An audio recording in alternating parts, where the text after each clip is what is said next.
राहुल गांधी यांनी उघडकीस आणलेल्या देशभरातील वोटचोरीचा प्रकार गाजत असतानाच नवी मुंबईमध्येही दुबार मतदानातून मतचोरी झाल्याचा प्रकार नवी मुंबई काँग्रेसचे प्रवक्ते रवींद्र सावंत यांनी उघडकीस आणला आहे।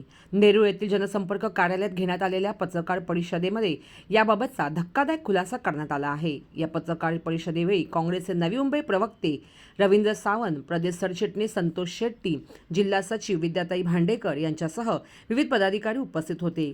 नवी मुंबई मतदार यादी 76,000 दुबार नावे असून महानगरपालिका निवडणुकीच्या पार्श्वभूमीवर नावे वगळण्याची लेखी मागणी काँग्रेसचे नवी मुंबई प्रवक्ते रवींद्र सावंत यांनी माननीय ठाणे जिल्हाधिकारी तथा जिल्हा मतदार नोंदणी अधिकारी ठाणे यांच्याकडे निवेदनाद्वारे केली आहे। सावंतजी, कशा प्रकारे नवी मुंबईमध्ये ही वोट चोरी झालेली आहे, हा हेतू खुलासा आपण केलेला आहे। हे पहा, ज्या वेळेला आमच्या लक्षात आलं की ऐरोली मतदारसंघामध्ये प्रचंड बहुमताने भाजपचा आमदार निवडून आला, बेलापूरमध्ये पण प्रचंड मतदान झालं, ज्यावेळेला आम्हाला असं कळलं, आम्ही यादीचा अभ्यास केला।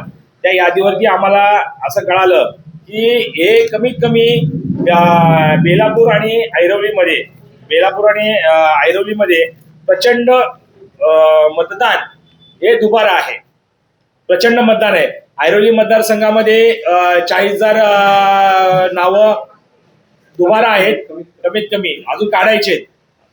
बेलापूरमध्ये एक 35,000 नावं आहेत दुबारा, ज्यांची नावं ही यादी आहे, ज्यांची नावं याही मतदारसंघात आहेत, त्यांची नावं त्याही मतदारसंघात आहेत, आणि हे दोन्ही ठिकाणी मतदान करतात। हे आम्ही आज कलेक्टरच्या निदर्शन आणून दिलंय। आता निवडणूक आयोगाकडे जाणार, रस्त्यावर उतरून आंदोलन करणार। ही वोट चोरी, हे बोगस, यांची जे हे दुबारा नावं आहेत आणि जे खरोखर दोन ठिकाणी मतदान, यांच्यावर गुन्हे दाखल झाले पाहिजेत। हे देशद्रोही आहेत आम्ही मानतो। जो मतदान 2 वेळा मतदान करतो हा देशद्रोही आहे। अशा यांना सजा झाली पाहिजे। आणि ज्यांचं हे नाव नोंदवतात, बोगस नाव नोंदवतात, त्या अधिकारी असो, तिथला कोण कर्मचारी असो, त्यांच्यावरही गुन्हे दाखल करा।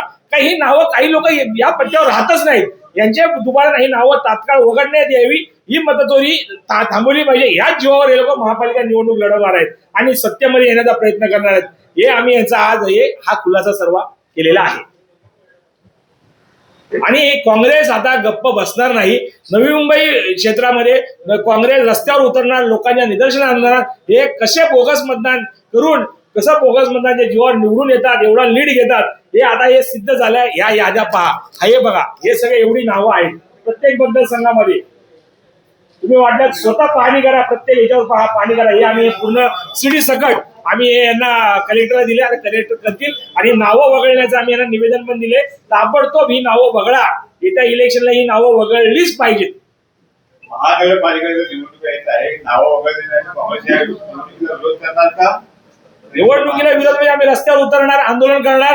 जसं आमचे संतोष शेट्टी साहेब, आम्ही कोर्टातही जाणार, न्यायालयाची पायरी चढणार। कारण एवढं हे समोर जर ठेवून जर शासन गप्प बसत, डोळे मिटत असेल, तर वेळेला आम्हाला रस्त्यावर आम्हाला आंदोलन करावं लागेल रस्त्यावर उतरून।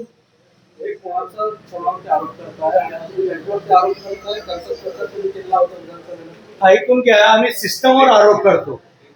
हे सिस्टम आहे, कोण केलेलं आहे, काय नाही केलेलं, सर्व पत्रकारांना जाणीव आहे, सर्व पत्रकारांना माहिती आहे। तुम्ही नवी मुंबईकर आहे, तुम्हाला सर्व माहिती आहे की कोण निवडून आला, कोण पडला, कोणाला जास्ती मतं पडला, कोणाला जास्ती लीड भेटला। आता तुम्हाला पुरावा सगळं देतो, त्यावेळेला ते असा प्रश्न विचारणं तुमची चुकीचं आहे। तुम्हाला पुरावा सगळं देतो की 2-2 मतं आहे, बेलापूर विधानसभाला मतं आहे, त्याला ऐरोली विधानसभाला मतं आहे, मनुष्य एक आहे। ते सर्व असताना त्याच्यावर आपल्याला कारवाई करायची आहे। कलेक्टरला तर कंप्लेंट केलेलं आहे, इलेक्शन कमिशनला कंप्लेंट करणार, त्याच्यावर आम्हाला समाधान नाही भेटलं तर आम्ही कोर्टात जाणार। वार्तांकन ब्युरो रिपोर्ट, नेरूळ।